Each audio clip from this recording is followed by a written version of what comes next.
Mbote bandeko, rapidement, on a même libino deux courtes vidéos au boza komona ya liboso eza parti politique oyo aza ko remettre na ba participants ya meeting ou quelque chose ba eba ki na organiser la somme de 5000 francs, l'équivalent ya 2 dollars américains. Je dis bien 2 dollars à peu près, 5000 francs parce que c'est 5 billets aza ko pesa wana ya 1000 francs, 1000 francs, 1000 francs. Na ba mama oyo ba yaki banda tongo bazui bango journée mobimba. Po bapesa bango à la fin liputa moko liputa yango mpe ezomona eza nango premier choix te eza ba wax oyo ba deuxième troisième quatrième choix oyo batekaka soki ba 7 dollars soki ba 5 dollars et puis 5000 francs congolais oyo eza équivalent ya 2 dollars américains. Ba mama oyo balekisi journée na bango mobimba flatterie ebandi tellement tokomi na période électorale il faut kokende ko voter alors peuple oyo bayebaki na kotia mupandi pendant 5 ans bakendaki na parlement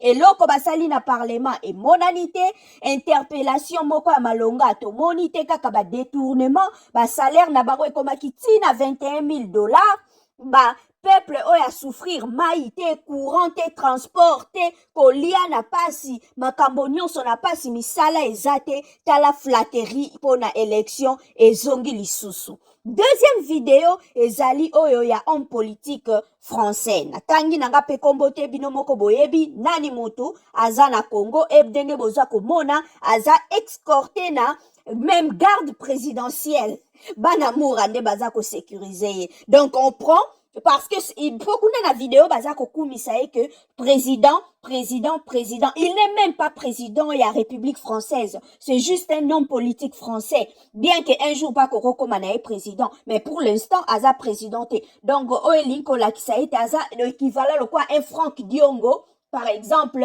El Sanga Bonganga un Nemwanansemi aye na France et la République française ba yebi na ko mobiliser ba maman française ba papa français ba kende ko yamba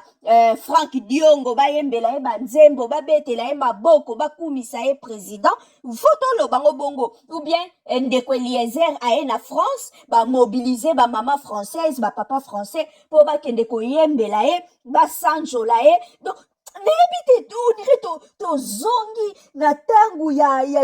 esclavagisme n'habite na époque ya colonisation je sais pas tous en plein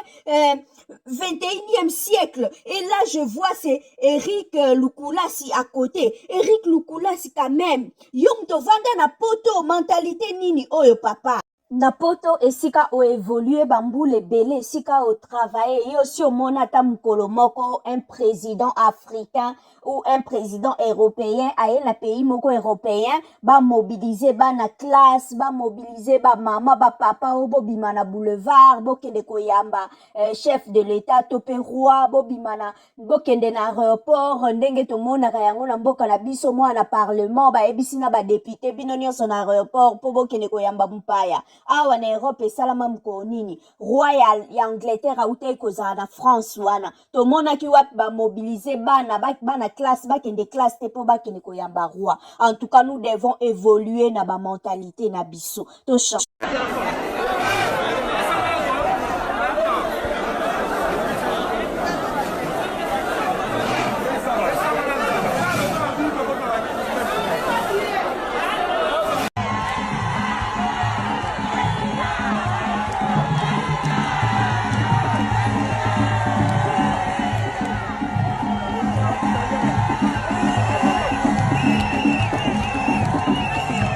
Mbote bandeko, rapidement, on a même libino deux courtes vidéos au boza komona ya liboso eza parti politique oyo aza ko remettre na ba participants ya meeting ou quelque chose ba eba ki na organiser la somme de 5000 francs, l'équivalent ya 2 dollars américains. Je dis bien 2 dollars à peu près, 5000 francs parce que c'est 5 billets aza ko pesa wana ya 1000 francs, 1000 francs, 1000 francs. Na ba mama oyo bayaki banda tongo bazui bango journée mobimba po bapesa bango à la fin liputa moko liputa yango mpe ezomona eza nango premier choix te eza ba wax oyo ba deuxième troisième quatrième choix oyo batekaka soki ba 7 dollars soki ba 5 dollars et puis 5000 francs congolais eza équivalent ya 2 dollars américains. Ba mama o balexi journée na bango mobimba flatterie et bandit tellement to komi na période électorale. Il faut ko kende ko voter alors peuple o baeba ki na ko tia mupandi pendant 5 ans bakenda ki na parlement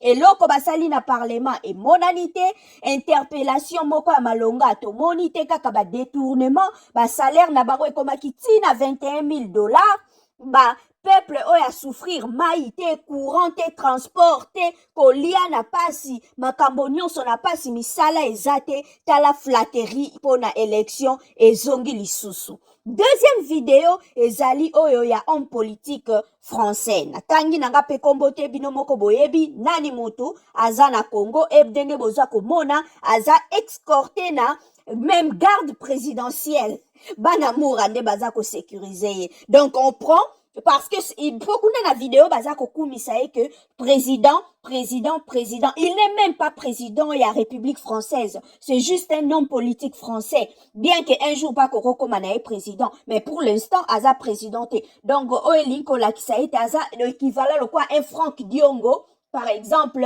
El Sanga Bonganga un Nemwanantsemi aye na France et la République française ba yebi na ko mobiliser ba maman française ba papa français ba kende ko yamba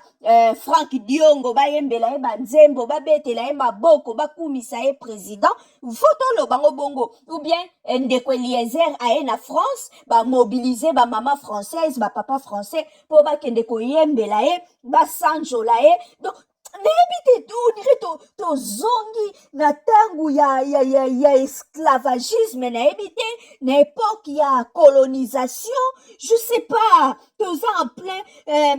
21e siècle et là je vois c'est Eric Lukulasi à côté Eric Lukulasi quand même yom to vanda na poto mentalité nini oyo papa na poto esika o évolué bamboule belé esika o travailler yo si o monata mukolo moko un président africain ou un président européen aye na pays moko européen ba mobiliser ba na classe ba mobiliser ba mama ba papa o bobima na boulevard bokende koyamba chef de l'état topé roi bobima bokende na aéroport ndenge to monaka yango na mboka na biso mwa na parlement ba ebisi na ba député bino nyonso na aéroport po bokende koyamba mpaya awa na Europe esalama mko nini royal ya Angleterre autai kozala na France wana to monaki wapi ba mobiliser bana classe bakende classe te po bakende koyamba roi en tout cas nous devons évoluer na ba mentalité na biso to